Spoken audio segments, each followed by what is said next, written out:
Imagine this: a man committed at least 13 murders, 50 sexual assaults, and over 100 burglaries for over a decade, and remained unidentified for over 40 years. Let those numbers sink in for a moment. This was not a product of some twisted work of fiction, but the chilling reality of the Golden State Killer. This man, a specter in the night, brought a reign of terror upon the unsuspecting residents of California for over a decade during the 70s and 80s. The sheer magnitude of his crimes was staggering, but what baffled investigators more was the cunning and meticulous nature of his modus operandi. This was no ordinary criminal.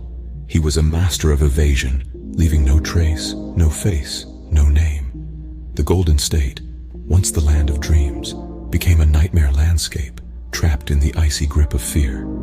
The crimes not only baffled investigators, but also left them puzzled for years. This was the chilling reality of the Golden State Killer, a phantom who left investigators puzzled for decades. For the investigators, it was like chasing a ghost, a phantom that eluded them at every turn.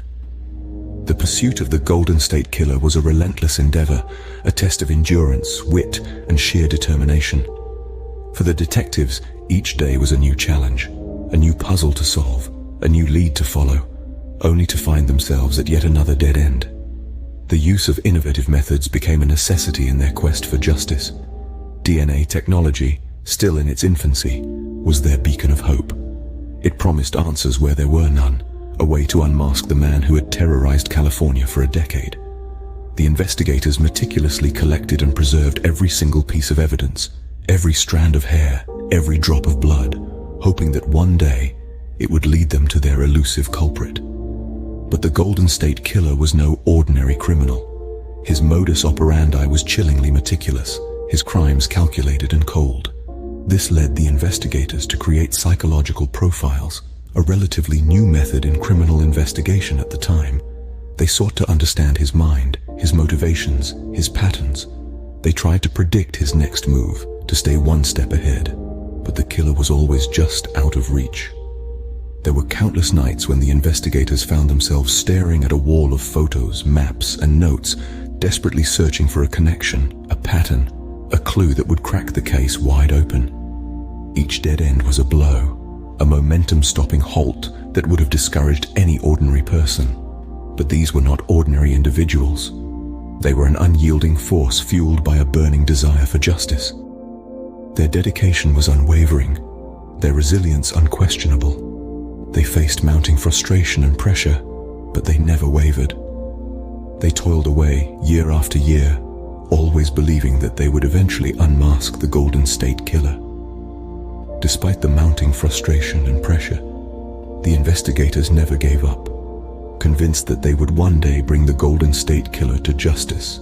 After over 40 years, the investigators' determination finally paid off. The elusive Golden State Killer was finally identified, not through a stroke of luck or a sudden confession, but through a groundbreaking use of DNA technology. It was a moment that sent shockwaves through the world of crime solving, a moment of revelation that had been decades in the making. Imagine the scene: seasoned investigators, their faces lit by the cold glow of computer screens, as they finally put a name to the faceless terror that had haunted California for so long. Picture the relief, the triumph, the raw emotion that surged through them, mirrored in the tears of the victims' families as they finally saw justice within their grasp. Now, we pose this question to you, our audience. How do you feel about the use of advanced technology in solving cold cases like that of the Golden State Killer? Could this be the dawn of a new era in crime solving?